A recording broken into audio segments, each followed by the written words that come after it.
Y bueno, pues me da gusto estar de vuelta por acá con ustedes, mis hermanos. Se nos juntaron varios viernes, el de la noche mexicana, luego el siguiente me tocaba y fue cuando se desató Tlaloc, ¿verdad? Y tengo coche, pero no tengo lancha ni trajinera, entonces no pude llegar. Había camino para acá un puente inundado. Muchos no llegaron, no se preocupen, si tú no viniste no fuiste el único. Creo que vinieron los de la alabanza y sus familias y nada más.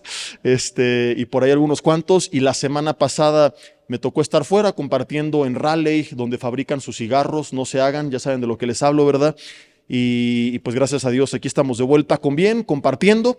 Y vamos a 1 Corintios 13, vamos a ver la primera parte de algunos mensajes que estaremos viendo y que hemos titulado Las características del amor verdadero. O si le quieres poner, ¿cómo es el amor verdadero? ¿Verdad? La pregunta no es ¿qué es el amor? Eso lo hemos visto ya anteriormente, sino ahora ¿cómo describe la Biblia el amor? Porque ¿cuántas veces le has dicho a tu esposo, a tu esposa, te amo? Pero de la boca para afuera, y como dice primera de Juan Diego 10:12, de lengua me como un taco, ¿verdad? Y para tacos los de Cris. Entonces, vamos a ver qué es lo que la Biblia dice acerca de las características del amor y vamos a irnos evaluando. Vele poniendo mentalmente ahí un tache o una paloma en cada una de las características, de los adjetivos que se van describiendo. Y pídele al Señor que te dé dirección, que te ilumine para saber cómo aplicar de forma práctica esto en tu matrimonio. Voy a estar leyendo la versión Reina Valera 1960 y la versión Nueva Traducción Viviente para que podamos ver el mismo pasaje con estas dos versiones y tener un poco más de claridad en cuanto a los términos, ¿verdad? Realmente es una enseñanza muy sencilla, pero con tanto poder si lo vivimos, porque 1 Corintios 13 viene subtitulado como la preeminencia del amor. Y no sé si tú has visto el contexto, pero 1 Corintios 12 nos habla de los dones del Espíritu que Él reparte para cada miembro de la congregación. 1 Corintios 14 nos habla del orden en el que tenemos que ministrar esos dones, porque la iglesia de Corintio estaba cayendo en un error, en el de vivir desordenadamente, en el de tener envidias, pleitos entre ellos, contiendas, ¿verdad? Había divisiones, no, pues que yo soy de Pablo, no, pues yo soy de Apolos, no, pues yo soy de Cefas. Y Pablo les da una arrastrada bíblica, ¿verdad? Le agarra el garrote espiritual y les da con todo, exhortándoles a dejar su división, a dejar esta contaminación que había en su corazón, pero también se dedica a hablar acerca de este tipo de problemas. Su división no solamente era porque se hicieron grupitos de a quién pertenezco yo, y dice Pablo, fue crucificado yo por ustedes o Apolos o Cefas. No, el que murió y resucitó es Cristo. Uno siembra, otro recoge, otro riega, otro la riega, ¿verdad? Pero el crecimiento lo da Dios. Entonces no es ni el que siembra ni el que recoge, sino Dios el que da el crecimiento. La gloria es de Él. Tenemos que poner nuestra mirada en Él. Mis hermanos, no es el tema, pero hago paréntesis. Ayer me dio tanta tristeza ver un video en internet de un grupo de música cristiano muy famoso entrando a un estadio en Perú, como unas 30,000 personas y todos gritando como si estuviera entrando Luis Miguel al escenario. Bueno, ni a Luis Miguel le hacen tanto alarde, ¿verdad? Y los otros así como estrellas caminando y bueno, todo un espectáculo y mira, son hombres y mujeres que Dios usa, que hay que orar por ellos, hay que bendecir sus vidas, hay que agradecer por sus vidas, hay que honrar sus vidas, pero el único que merece la gloria, la honra, el imperio y el poder, la alabanza por los siglos de los siglos, hasta donde yo me quedé en la Biblia que leí, es Jesús. No dice que X o Y artista. Entonces, por favor, no seamos idólatras. Respetemos y honremos al hombre, pero la gloria es únicamente para Dios. Entonces, es bien triste, no vengo a hablar de eso, pero no sé por qué se me vino a la mente. Ya, por los corintios, ¿verdad? Que empezaron a vivir este tipo de idolatría. No, yo de aquel, no. Entonces Pablo les empieza a hablar no solamente de este tipo de división, sino también que entre ellos empezaba a haber pleitos por quién tenía mejores dones, ¿verdad? No, pues es que yo tengo no es que yo tengo aquel.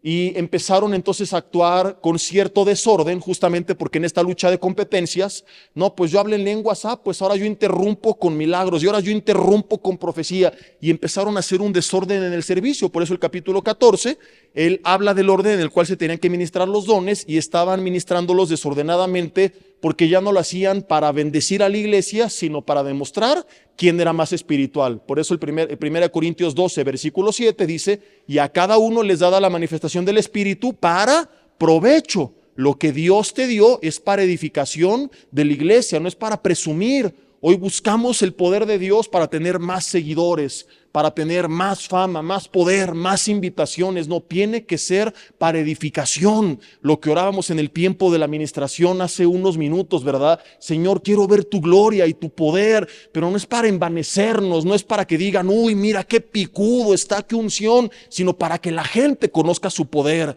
Yo tengo un anhelo desesperado de que el Señor abra las ventanas de los cielos y muestre su poder sobre nuestras vidas, sobre nuestra iglesia, pero no para que la gente diga, mira lo que pasa en Vida Nueva, sino para que la gente que no conoce de Cristo vea el poder de Dios, para que aunque no les guste, no pueda negar que Él es todopoderoso y que para Él no hay nada imposible. Para eso les fue dado el poder del Espíritu Santo a los primeros cristianos, para ser testigos en todas las naciones. Los corintios se empiezan a desviar. Y entonces te preguntas, ¿y qué tiene que ver esto con mi matrimonio?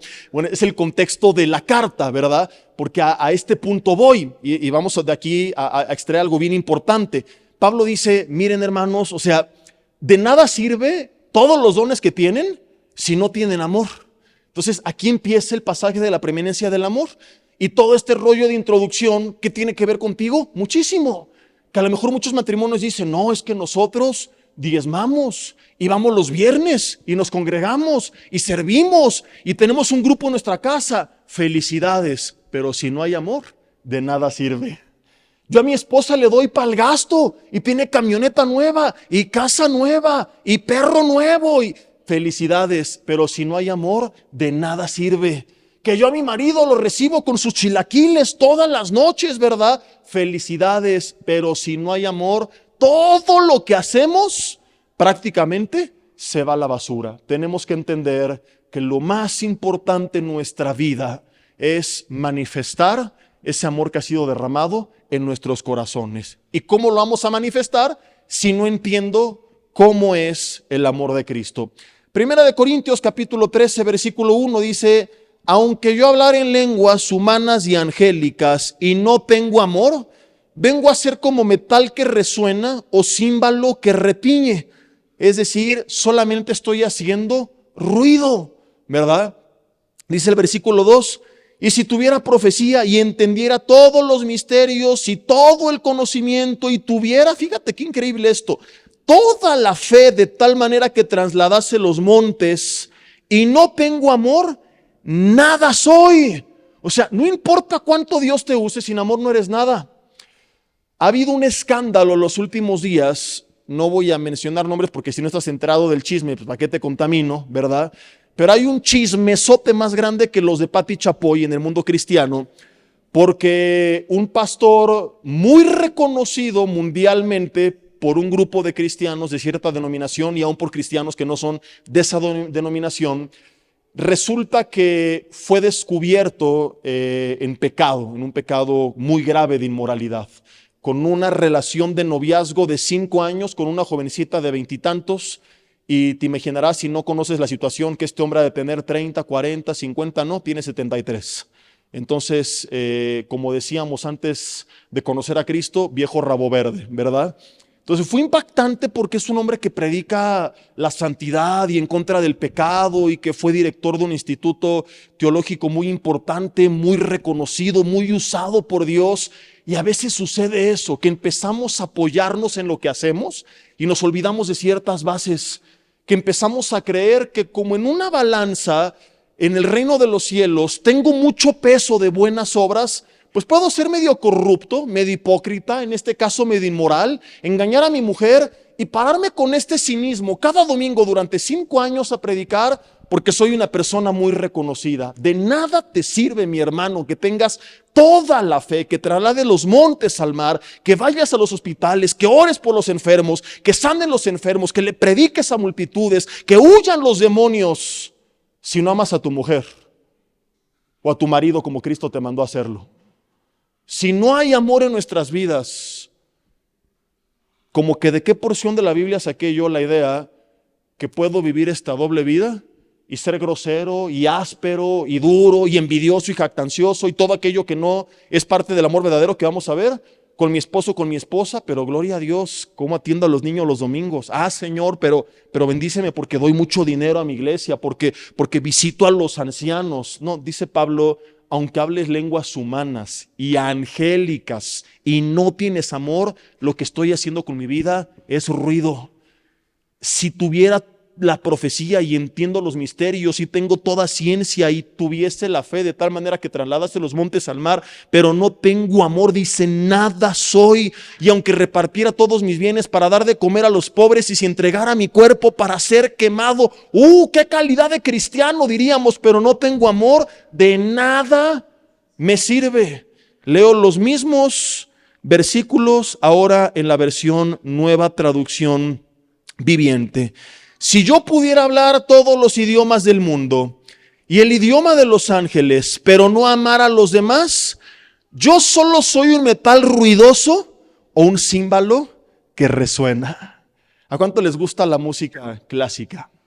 ¿Han ido a un concierto? ¿Han visto metales siendo tocados en armonía con el resto de toda la orquesta? ¿Verdad? Cuando está en armonía pueden producir un sonido hermoso. El maestro, el experto con un metal en sus manos puede hacer cosas magníficas. Un buen músico puede con un metal y con estos palos estos postes de las bocinas, de las luces, empezar a tocar y deleitar nuestro oído. Pero quien no sabe, dale ese mismo palo a un niño y dile que empiece a tocar aquí. y los que tienen hijos que les gusta la batería o que se creen bateristas, lo entenderán, ¿verdad? Yo sé de lo que hablo porque hubo una época en mi niñez donde me compraron una batería, mis padres cometieron ese grave error, no se dieron cuenta de lo que hicieron hasta que ya la abrieron. Y todas las comidas, cenas familiares, yo les daba concierto y yo sentía que estaba tocando lo máximo. Yo no sé qué desastre hacía, ¿verdad? Pero seguramente fue algo terrible. Y bueno, así es un cristiano que no tiene amor. Él piensa que está dando un gran concierto. No, mi vida es magnífica. Mira, hago esto, aquello y lo otro. En este caso tengo lenguas humanas, angélicas, la fe, la generosidad, le doy a los pobres, traslado los montes al mar. Brother, ¿tú crees que estás en tu concierto como Jesse Bermúdez de niño, verdad? Deleitando el oído de todos, pero ante la presencia de Dios, un cristiano activo sin amor es solamente como ese pequeño niño que está haciendo ruido sin sentido. Soy como un metal ruidoso. Di conmigo, uy, uy, uy, ay, ay, ay. Dice, como un címbalo que resuena. Si tuviera el don de profecía y entendiera todos los planes secretos de Dios y contara con todo el conocimiento y tuviera una fe que me hiciera capaz de mover montañas, pero no amar a otros, yo no sería nada. Ahora, aquí está hablando del tercero, del hermano, porque el contexto, ya te dije, fue escrito no para matrimonio, sino para la iglesia. Ahora, qué fuerte esto, porque si esto aplica para la falta de amor con el prójimo, imagínate lo que diría Dios de la falta de amor para la persona con la que comparto mi vida, con aquel o aquella que vino a ser parte de mi propia carne, con aquel que vino a ser uno solo ante los ojos de Dios. ¿Me estoy explicando? Es como lo explico. Como cuando, supongamos que tú tienes un hijo, ¿verdad? Y de repente viene un niño de fuera, todo mugroso, sucio, travieso, etcétera, y tú le llamas la atención y eso que no es tu hijo. La gente que te ve dice, y si eso es con el que no es su hijo, imagínate la atención que ha de poner con su propio hijo, en teoría, ¿verdad? Entonces, si con los no tan cercanos se aplica esta medida tan dura, este veredicto tan confrontador, que nos hace creer que puedo no amar a mi esposo, no amar a mi esposa, y que entonces el veredicto de Dios va a cambiar y me va a decir, felicidades. Si no hay amor, todo lo demás es ruido en mi vida. Por eso se subtitula esta porción como la preeminencia del amor. Dice, si diera todo lo que tengo a los pobres y hasta sacrificara mi cuerpo, podría jactarme de ello, pero si no amara a los demás, no habría logrado nada. Continúo con el resto de los versículos en la versión Reina Valera 1960. Primer característica del amor, versículo 4, el amor es sufrido. Más adelante en el versículo 7 repite, todo lo sufre, no solo es sufrido, sino que todo lo sufre. Ahora es un versículo muchas veces mal enseñado, mal interpretado. De aquí que hombres patanes hacen sufrir a su mujer y le dice, mi amor, es que pues, me tienes que amar porque el amor es sufrido, ¿verdad? Pastores que no estudian la palabra, que no tienen comunión con Dios y que no interpretan correctamente o no dejan que la Biblia se interprete, ¿verdad? Oye, mi marido me golpea, me engaña, mi vida corre peligro. No, lo tienes que amar, mija, porque el amor es sufrido, ¿verdad? Tú pensarías que estoy exagerando, pero ha habido casos así, donde se le impone a personas que tienen que seguir. No es que tú no te puedes separar, no, ¿cómo crees? Eso Dios lo aborrece. Mira, hermana, la Biblia dice, el amor es sufrido, ¿verdad?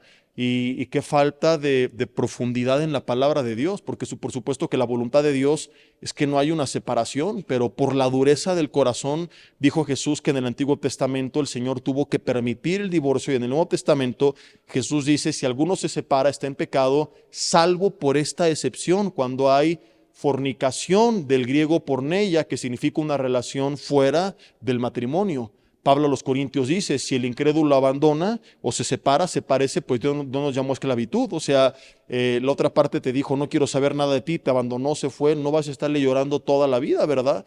Entonces, lo ideal es la restauración, es lo que buscamos, lo que anhelaremos, pero cuando una parte engañó, cuando una parte abandonó o ya no quiere, o tu vida está en peligro, ¿verdad? Entonces, bíblicamente, el Señor permite que se haga una excepción. Pues por supuesto que no se refiere que el amor es sufrido en el sentido que tu mujer tienes que aguantar a un patán que te golpee, que te engañe, y pues la Biblia dice que el amor todo lo sufre. No, eso no es a lo que se refiere. Dios no se va a contradecir a sí mismo. Por eso recuerden esta regla de interpretación bíblica. No es clase de hermenéutica, pero les va a servir. La analogía de la fe enseña que la Escritura interpreta la Escritura, puesto que Primera de Pedro dice que la Biblia no es interpretación privada, que es algo privado, es un lugar donde solo tengo acceso yo. Entonces, cuando alguien dice es que yo tengo la verdad, aguas, porque es un rasgo sectario, ¿verdad? La Biblia tiene que interpretarse a sí misma, y si hay un pasaje polémico, confuso, que puede tener dos o más interpretaciones distintas, contradictorias e irreconciliables entre sí, lo que tenemos que hacer no es pelear a ver qué denominación tiene la razón, sino ver qué dice el resto de la Biblia acerca de ese tema. Si acabando esta reunión yo digo algo que no quedó bien claro entre tú y tu mujer y están en casa peleando acerca de qué quiso decir Jesse, lo más fácil sería mandarme un mensaje, marcarme por teléfono y preguntarme, oye, ¿qué fue lo que quisiste decir? Para que la fuente de origen de la información aclare qué fue lo que quiso decir. ¿Me estoy explicando? Entonces, la Biblia no consta de un versículo, un libro, un capítulo, son 66 libros. Si de repente un libro con un capítulo y un versículo causa confusión, tengo que ir al resto de la Escritura inspirada por el mismo Espíritu Santo para ver qué dijo el Espíritu Santo acerca de ese tema que está causando polémica. Pregunta, ¿el Espíritu Santo en el resto de la Escritura alguna vez insinuó que un cónyuge que está sufriendo porque la otra persona es perversa, carnal, egoísta, dura, áspera, tengo que sufrir? No, vemos en la Biblia al contrario, que Dios hacía a un lado a las personas que hacían sufrir a sus hijos o a sus hijas.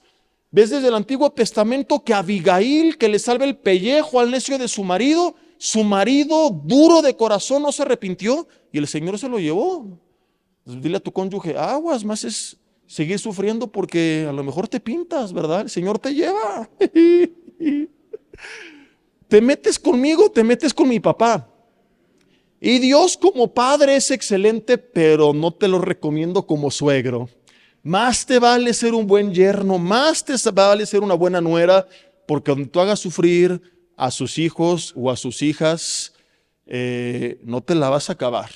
Entonces, la Biblia dice, no te vengues tú, porque mía es la venganza. Yo daré el pago. A veces creemos que Dios es como un Dios Barney, la teología de Winnie Pooh, el Señor con su tarrito de miel, ¿verdad? Me manda a perdonar y pues ya ni modo, ¿no? Dice, no te vengues porque tú te quedas corto o te pasas de rosca. Deja lugar a la ira de Dios, porque mía es la venganza. Yo daré el pago, dice el Señor. Cuando alguien se mete con uno de sus hijos, tendríamos que clamar por misericordia porque no tenemos idea del juicio que viene en contra de sus vidas. Cuando murmuren a tus espaldas, cuando digan calumnias a tus espaldas, cuando te hayan querido afectar, conspiren en contra tuya, te hagan un fraude, ni siquiera tienes que clamar, Señor, hazme justicia, más bien, Señor, ten misericordia, porque les va a ir como en feria. Entonces, ay de aquel que se mete con un hijo, con una hija de Dios, porque el ángel de Jehová acampa alrededor de los que le temen y los defiende. Entonces, yo he conocido, ¿verdad?, a varones, en este caso, digo, también hay mujeres que son bien canijas, no en esta reunión, ¿verdad?, pero hay mujeres en África, en iglesias allá, que son bien canijas con sus maridos. Pero a mí me ha tocado como pastor, pues, conocer casos de los varones, a lo mejor por su fuerza física, pues, que son bien canijos, ¿verdad? Y alguna vez recuerdo uno que su esposa vivía en la ciudad donde vivían ellos completamente sola, sin su familia, y él se estaba pasando de rosca. Dijo, la tengo amarrada y puedo ser un patán. Y le dije, brother, de entrada tú no eres salvo y estarás pensando que yo no puedo juzgar, pero tus frutos son de actitudes y hechos que ni un ateo se atrevería a cometer con un poquito de valores. No es posible que alguien con el Espíritu Santo se comporte de esa forma sin ningún remordimiento tantito de conciencia. Te estás pasando de listo porque crees que ella está sola. No está sola, tiene al cuerpo de Cristo de entrada. Y tiene al Señor, y en la que te estás metiendo donde no te arrepientas. Le hablé bien fuerte y se enojó mucho, luego me enteré, pero se arrepintió. Cambió, vino a Cristo y actualmente están pastoreando. Y Dios los usa y vive un matrimonio feliz. Entonces, hay gente que recibe palabras fuertes como estas, ¿verdad? Y se va enojada. Ay, qué duro el pastor, qué falta de misericordia. No, duro tú que te estás comportando así con tu mujer. Falta de misericordia tú que eres un patán que la trata de esa manera, como si fuera un trapo viejo.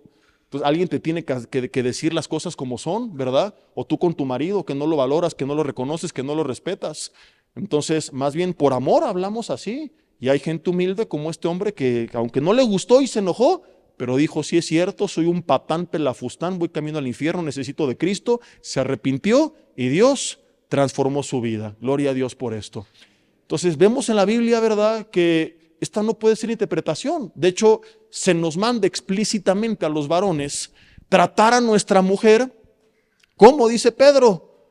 ¿Como vaso más frágil o como envase de caguama? ¿Qué dice la Biblia? Como vaso más frágil. Entonces, ¿de dónde sacamos que está llamada a sufrir si de entrada Dios me pide a mí que la trate con esa delicadeza? ¿Cómo es un envase de caguama? Está hecho para los borrachos, ¿verdad? Porque te imaginas a los borrachos con su caguama en una copa, acabarían todos cortados de las manos.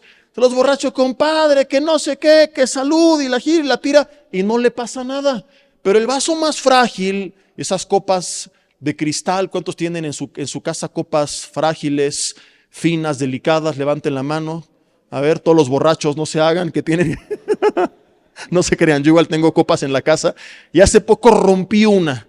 Justamente me subí una copa, la puse en mi buró al lado, y en la noche me paro, muevo un libro, se cae tantito y ¡pras! Es un desastre. Porque el vaso frágil tiene que tomarse con delicadeza, limpiarse y secarse y acomodarse con delicadeza. Y es como la Biblia pide al hombre que trate a su mujer y añade, para que tus oraciones no tengan estorbo. No dice que no la trates mal, dice que la trates bien. Porque algunos dicen, pues no la trato mal. Bueno, es que eso cualquiera lo debería de hacer. O sea, hasta un ateo con tantita moral debería de pensar que está mal tratar mal a una mujer y más a su esposa. Entonces, eso no te da ningún reconocimiento. Dios le pide al cristiano que vaya más allá. Ay de ti, la tratas mal. O sea, te viene las copas, pero no las frágiles, sino las de la ira, ¿verdad? Entonces te estoy pidiendo que además de no tratarla mal, que eso lo vamos a dar por hecho, la vas a tratar bien. Y si no lo haces, no te voy a escuchar. Tus oraciones tendrán estorbo.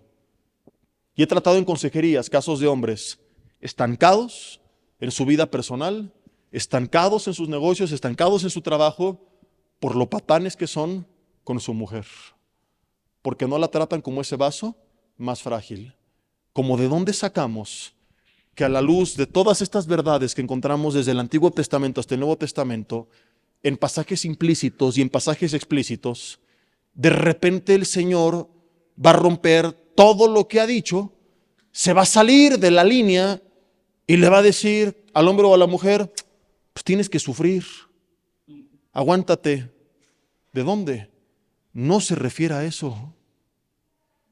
No se refiere a que tu esposo tiene que aguantar que lo haga sufrir por tu mal carácter, por tu genio, porque andas en la carnota, porque no oras, porque no vives en comunión con Dios, porque te despiertas con chismes y te duermes con chismes y no vives en oración. Y obviamente, si amor, gozo, paz y paciencia son el fruto del Espíritu y no ando en el Espíritu, no va a manifestar ni amor, ni gozo, ni paz, ni paciencia. ¿No? Y de repente también, así como hay hombres patanes, hay hermanas histéricas, ¿no? Todo el tiempo de malas, todo el tiempo reclamando, todo el tiempo remilgando, sin contentamiento, sin dominio propio, que hacen sufrir al varón. Y ni para el hombre ni para la mujer quiere decir la Biblia que el amor tiene que permitir que te hagan sufrir, aunque a veces nos haremos sufrir, porque ya vimos que el que se casa añade aflicción de la carne. Una cosa es que en este ejercicio de lograr entendernos, acomodarnos, relacionarnos, en medio de nuestras diferencias y a veces por causa de la carne nos haremos sufrir y nos arrepentiremos y pediremos perdón a Dios y dialogaremos y cambiaremos, ¿me explico? Lo cual sería el equivalente no a vivir en pecado, sino a haber caído y arrepentirme y salir, a que llevas toda una vida desconectado del Señor, viviendo en la carnota, haciendo sufrir al prójimo, haciendo sufrir a tu cónyuge, y pensar que eso está bien. Hay una gran diferencia, ¿me explico? Todos en algún punto nos hemos hecho sufrir, ¿sí o no? Nada más mírate como las canas que traes ya en el espejo. Yo voy a cumplir ahora el 3 de octubre 15 años de matrimonio con mi esposa y cada aniversario le digo de broma, ¿verdad? Le digo, felicítame, mi amor. Le digo, ¿cómo he aguantado, verdad? Y ella también me dice, no, tú felicítame a mí y nos molestamos. Y entre broma y broma, la realidad es que sí, muchas veces nos hemos hecho sufrir, pero por la gracia de Dios, por su palabra y por su espíritu, hemos sabido perdonar, resolver los conflictos, salir adelante, y te puedo decir que lo que ves es genuino, que jamás hemos fingido por las apariencias. Si estamos enojados, te vas a dar cuenta de inmediato, pero si estamos felices, te vas a dar cuenta de inmediato. Si estamos abrazados, tomados de la mano, besándonos, es porque es algo genuino. Somos felices por la influencia del Señor en nuestras vidas, pero eso no quita que en el camino muchas veces hemos sufrido, pero como hijos de Dios nos hemos arrepentido, nos hemos alineado con Él, y eso sería muy distinto a decir, llevo 15 años sufriendo, o lleva 15 años sufriendo, pero pues que aguante vara porque el amor es sufrido, ¿verdad? ¿Me explico en la diferencia? Es diferente que de repente por una razón sufrimos a creer que tengo que aguantar y pues el amor como he sufrido, pues ya ni modo, ya me amolé. No, quiere decir a que el sufrimiento no va a terminar con el amor que se tienen. Más del 50% de los divorcios en los matrimonios, obviamente en los matrimonios, ¿verdad? Ni modo que si se divorció era un soltero. Se debe a pleitos originados con problemas económicos. Es decir, matrimonios que empezaron a padecer, que empezaron a sufrir y que el amor no fue tan grande para aguantar ese sufrimiento juntos. Ahora tiene más sentido a qué se refiere esto. Esto es lo que la Biblia enseña.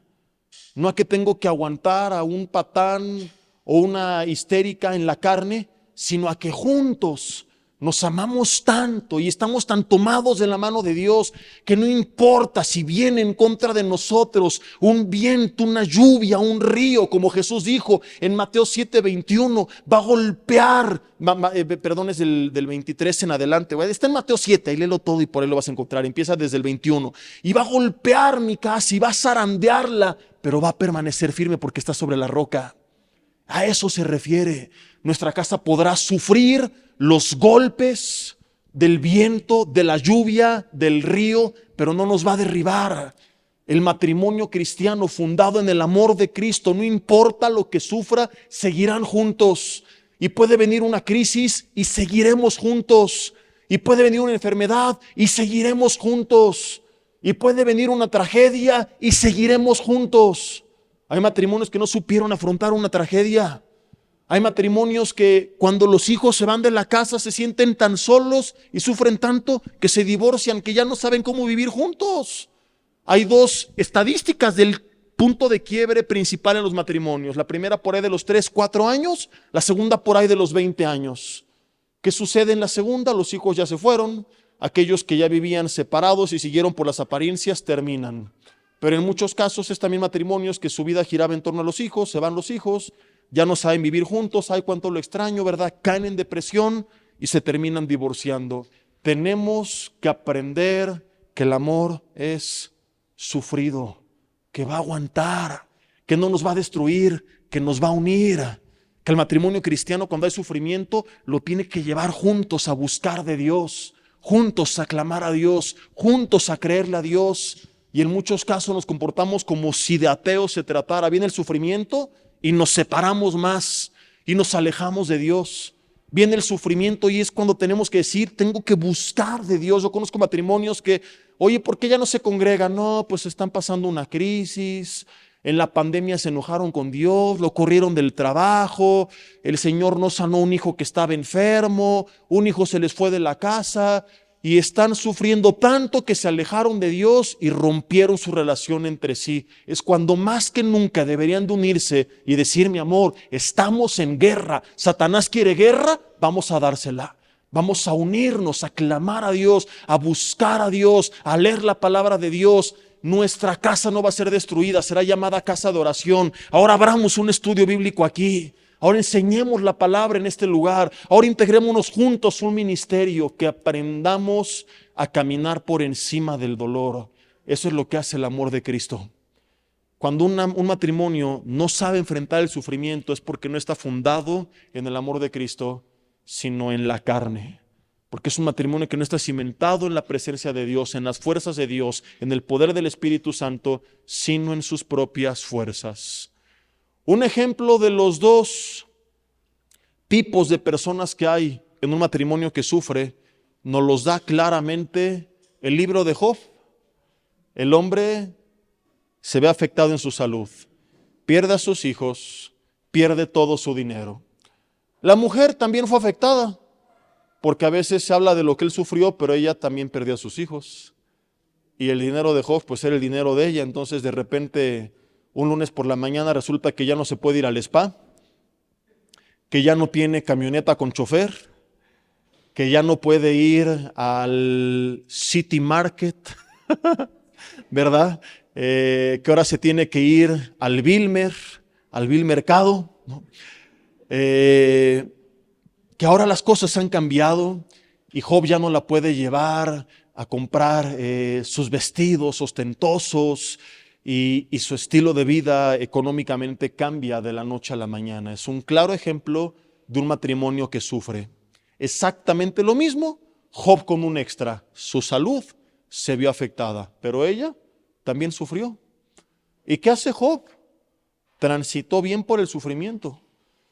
En medio de sus cuestionamientos y de su plática con Dios y de su desahogo, jamás blasfemó, jamás se apartó de Dios. Señor, no te entiendo y me duele, ¿y por qué? Es válido, pero no blasfemó en contra de Dios. En cambio, la mujer se enoja con Dios y quiere romper su relación con Job, porque le dice, Job, o sea, cuando tú lees esto vas a aprender a darle gracias a Dios por tu mujer. Cuando creas que tienes a la peor esposa del mundo, acuérdate de la de Job y vas a darle gracias por lo que tienes, ¿verdad? Maldice a Dios y muérete. Seguramente para cobrar el seguro de vida la señora, ¿verdad? Dijo, pues, al menos así no recupero a mis hijos, pero sí la camioneta con chofer y el spa de los lunes. Y vuelvo al City Market.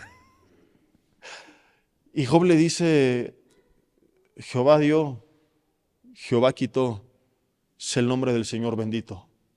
Ahora no vengo a hablar de nuestra actitud en el sufrimiento hacia Dios, sino hacia el matrimonio. Hay una gran enseñanza de cómo Job mantiene ese amor por Dios. Pero vemos cómo ella dice, ya no quiero nada contigo, ya mejor muérete. Y podríamos pensar que esto le dio una justificación a Job para pecar. Y cualquiera hubiera dicho, bueno, si por ahí se le acerca otra hermana con el buen Job, pues tiene derecho, ¿no? De tener ahí una relación. Su esposa ya no lo quiere, pobrecito, cómo sufre. Mira esta buena cristiana que a pesar de su enfermedad lo está valorando, lo está cuidando, lo está atendiendo. Y recuerdas que por ahí en medio de toda su plática él dice que hizo pacto con sus ojos y que propuso no mirar con ellos. ¿A quién dijo? ¿A una fea? A una doncella que fuera virgen. O sea, Job dice, aunque esta vieja loca, yo no lo dijo, pero seguramente lo pensó, de mi mujer está así, mis ojos se seguirán manteniendo puros. No voy a mirar a otra mujer. Hay hombres que a veces creen que tienen derecho de ver pornografía porque su esposa no los valora, no los reconoce y me trató mal y me voy a desquitar ahora y me voy a ir con otra. O viceversa, hermanas, no, me voy a ir con otro. Job mantuvo su pureza a pesar de lo que estaba viviendo. Ahora, al final del capítulo, Dios restituyó a Job con hijos. ¿Y nunca te has preguntado, ¿y hijos de quién?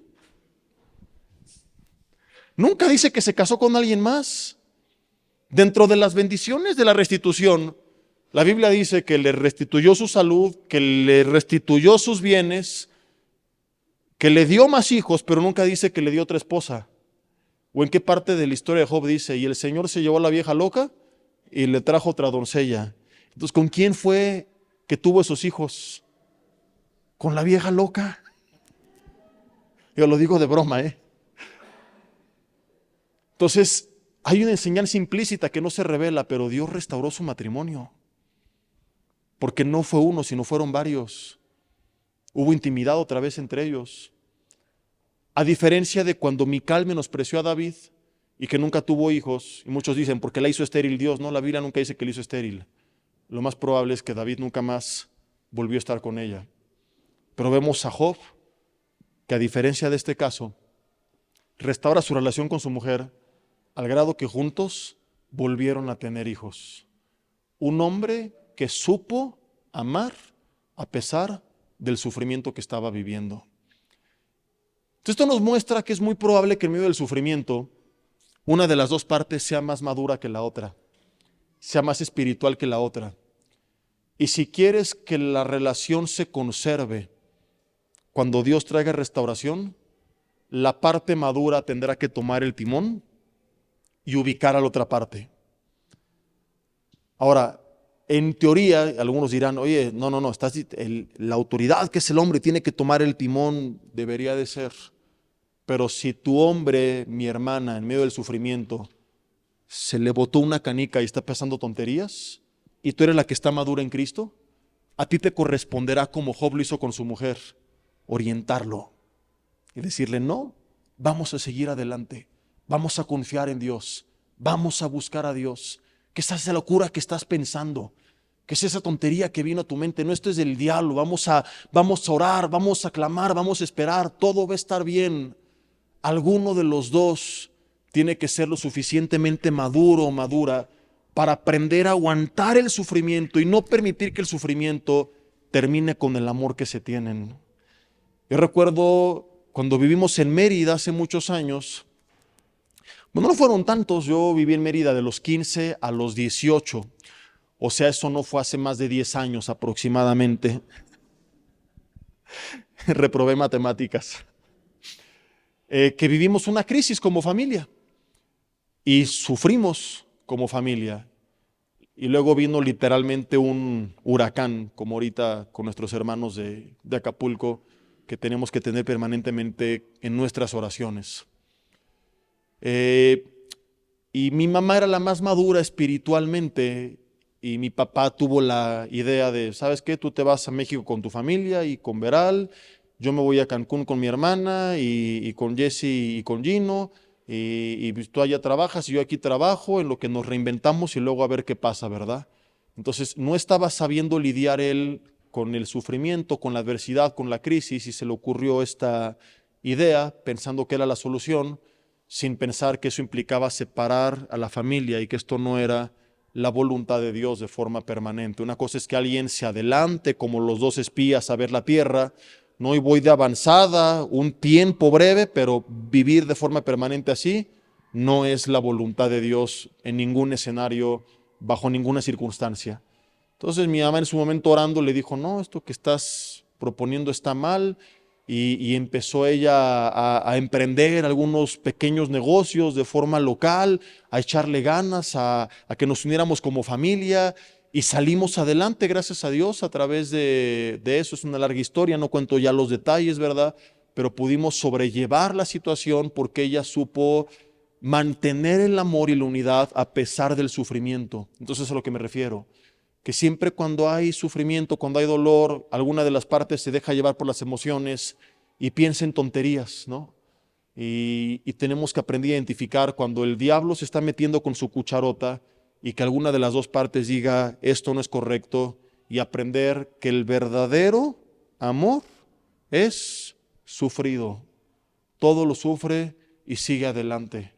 Yo no sé cuál es el sufrimiento que están pasando actualmente como pareja, pero sí sé esto: Dios está al control, el Señor está con ustedes, y no dejen que Satanás los engañe. Y esa voz que viene a su mente a soplar tonterías, ya termina con todo, ya tiren la toalla, ya no vale la pena seguir luchando, no viene de parte de Dios.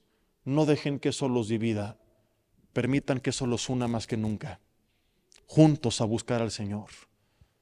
Porque el sufrimiento no puede destruir su casa, pero una casa que está dividida contra sí misma no prevalece. Si ustedes se dividen, eso sí puede destruir su casa. Ustedes se tienen que unir y buscar juntos a Dios y animarse juntos a seguir adelante. ¿Sabes qué pasa a veces? Termino con esto. Hay algunos que no se dividen de la forma explícita que lo propuso la esposa de Job, o como lo propuso en su momento en esta historia que les conté mi padre. Algunos deciden seguir juntos, pero poco a poco están sufriendo tanto que se van aislando en la depresión y se van separando. Están tan tristes que ya no hay plática, ya no hay convivencia, ya no hay relación. Cada quien come solo, sentado en la mesa, ya no hay intimidad, ya no hay ganas de nada. Están refugiados tras su teléfono, en las redes sociales, viendo series en Netflix. Entonces alguien tiene que conectarse con el Señor y en este caso también animar a la otra parte, no solo a no romper con la relación, sino a restaurar su relación con Dios. Hacerle ver la realidad de las cosas. Oye, estás sufriendo y estás triste, estás desanimado, pero te pongo como ejemplo David, ¿no? Cuando se muere su hijo Absalón, se encierra y no quería comer.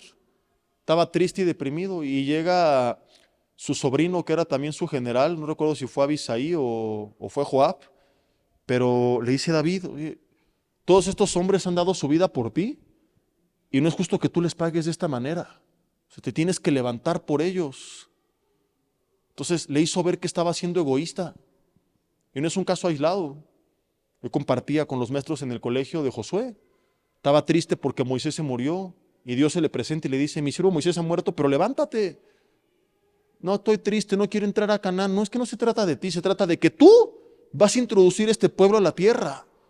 O sea, vivir en depresión es vivir siendo egoísta. Es creer que se trata de ti nada más y olvidarte que tienes una agenda que te trasciende. Un cristiano que no, o sea, todos llegamos a tener temporalmente algún sentimiento incorrecto, pero no es correcto que permanezca, lo tenemos que llevar a los pies de Cristo en oración. Un cristiano que ya tiene tiempo que estoy ansioso, tengo depresión, estoy triste, es un cristiano, olvídate de falto de fe, no, de entrada es un cristiano egoísta, porque se le olvidó que aunque yo no tenga ninguna razón personal para vivir, tengo a Cristo como mi principal motivo para seguir viviendo. Pablo dijo, miren, yo ya quisiera partir para estar con Cristo, pero también quiero quedarme aquí porque vi ayer en la agencia de camellos, el camello 2000, no, bueno, en ese entonces era un camello modelo 54 que se estaciona solo. Tengo ganas de vivir porque vi en Judío Libre un penthouse frente al mar muerto que, cómo le tengo ganas. Por esto vive la gente. Es lo que motiva a muchos a seguir viviendo, a seguir trabajando. Pura tontería. Irrelevante que aquí se va a quedar. Que si Dios te la da, qué bueno, pero que no puede ser tu motivo de vivir. Y pronto hablaré de cómo esto demuestra lo poco que tú pasas tiempo en la presencia de Dios. Porque cuando has estado en la presencia de Dios, lo que quieres es más de esa gloria, más de esa palabra, más de esa revelación de su voluntad, más de sus caminos, más como lo veíamos hace rato, como David decía, que encontrarme con tu gloria y con tu poder. Lo demás se vuelve secundario. ¿Qué podría quitarle el sueño a Moisés si acaba de estar 40 días cara a cara con la gloria de Dios? ¿Qué podría robarle el gozo? Este hombre de ahí en adelante lo único que quería era esto, su presencia y nada más. Y lo demás va y viene. Y yo creo que ni le importó no entrar a Canaán. Dijo, qué bueno, ya me voy con el Señor. Entonces un cristiano deprimido es un cristiano egoísta. Que de entrada, como te estaba diciendo, no tiene una comunión con Dios, porque si la tuviera estaría pleno en su presencia, a pesar de la adversidad. Yo te puedo decir que en muchos momentos de adversidad ha sido su presencia lo que nos llena de tanto gozo y de tanta paz, que tú podrías ver y decir, no, seguramente todo está color de rosa. No, hombre, hay un montón de tormentas, pero la llenura del Señor es suficiente. Es lo que Pablo dijo en Filipenses 4, del 11 al 13. Pase lo que pase, estoy contento porque Cristo me fortalece. En las buenas y en las malas yo sigo feliz. Nada me roba el gozo. Es un cristiano que perdió el gozo. Es un cristiano que perdió su comunión con Dios. Y que se volvió egoísta.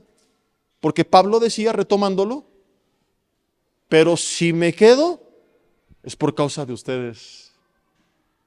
Y concluye, porque para mí, el vivir es Cristo y el morir es ganancia. Entonces, si vivo, que sea para Él. O sea, aun cuando tú perdiste todo y ya no hay bienes, ni salud, ni familia, ni amigos, y estás completamente solo, tienes una razón de vivir, que es honrar a Cristo y glorificar a Cristo, porque fuiste creado por Él y para Él. Entonces ese cristiano se levanta diciendo, Señor, no tengo razones personales, pero ¿qué húbole? ¿A quién le vamos a predicar hoy? ¿Por qué enfermo voy a orar? ¿Dónde hay una persona con necesidad? ¿Qué proyectos me quieres revelar? ¿Qué se requiere? Aquí estoy, úsame. ¿Estoy exagerando? No. Un hombre en completa soledad que entendió esto, que perdió sus bienes, que perdió su familia, que perdió su libertad, que perdió toda su compañía, pero que entendió que vivía para Cristo. Se conectó con Dios de tal forma que Dios le dio una revelación, y gracias a eso tenemos la carta de Apocalipsis, el libro, perdón, de Apocalipsis. Esto a mí me pone la piel china, porque ¿qué hubieran hecho muchos cristianos en el lugar de Juan? Ay, Señor, estoy triste, nadie me quiere, todos me odian, mejor me como un gusanito, estoy solo, perdí mi camello, mi casa, mi iglesia, mi ministerio, ya me quiero morir. Y lo imagino en esa isla, Señor, te tengo a ti, tú estás conmigo, tú eres digno, viviré para alabarte, viviré para conocerte, para buscarte. Se conecta tanto con Dios que se le presenta un ángel y dice, aquí está el libro de las revelaciones. Y en completa soledad y aislamiento le he revelado el Apocalipsis a un hombre que entendió esta palabra. Imagínate todo lo que Dios quiere hacer en tu vida, pero a veces nos damos el lujo de decir, estoy muy triste, no tengo razón de vivir. Eso refleja egoísmo, mi hermano. Siempre habrá un motivo de vivir. Josué, no tienes una razón personal, pero tú vas a meter este pueblo. No te puedes quedar tirado. Levántate, es en lo que estábamos. Levántate, porque tú vas a repartir este pueblo a la tierra. Y regresando al matrimonio, alguien se tiene que levantar, a levantar al otro. ¿Sabes qué, mi amor? Ya estuvo. Sí, le estamos pasando mal, ya hay pruebas, ya hay adversidad, pero ¿sabes que el Señor nos necesita de pie? Nuestros hijos nos necesitan de pie, como le dijo su general a David, no puede ser egoísta con el pueblo. O sea, necesitas estar bien por tus hijos, por la familia de la fe, por la gente que has de compartirle. Hay un pueblo que te necesita despierto y no puedes darte el lujo de decir, estoy muy triste, y alguno de los dos en el matrimonio tiene que levantarse y decir, vamos a seguir adelante a pesar del sufrimiento. Entonces, pese a lo que estés pasando, te quiero decir esto: el Señor todavía tiene cosas que hacer con tu vida. Aunque no tengas ninguna razón personal, quizá tu oración no se trate de lo que Dios va a hacer contigo, sino a través de ti. Y cuando empiece a hacerlo a través de ti, la satisfacción que hallarás de ser de bendición para los demás te va a dar más felicidad que cuando Dios hacía cosas contigo. ¿Me explico? El amor, mis hermanos, no vamos a quedar con la número 1 nada más. ¿Se aprendieron algo o no? He sufrido. Vamos a orar. Dile: Dios, te damos gracias por tu palabra en esta noche. Perdónanos si en la balanza de nuestra vida cargamos tantas cosas que hacemos para ti, que nos olvidamos de amar y de que de nada sirve todo lo demás si no hay amor. Si nos apoyan tantito con los pequeñitos atrás en la oración, estaría excelente. Muchas gracias. Para que nada nos quite la atención de este tiempo tan importante. Dile: Señor, perdóname, límpiame con tu sangre y quiero entender y vivir estas palabras y comenzar a vivir de acuerdo a las características del amor que viene de ti, que describe tu palabra. De acuerdo a lo que hoy hemos aprendido, dile: Señor, perdóname si reaccioné mal en medio del sufrimiento. Ya no meditamos en esto, pero hay gente también que por el sufrimiento altera su carácter, se pone de malas, grita, hiere, lastima. Dile: Dios, perdóname si no he sabido amar en medio del dolor.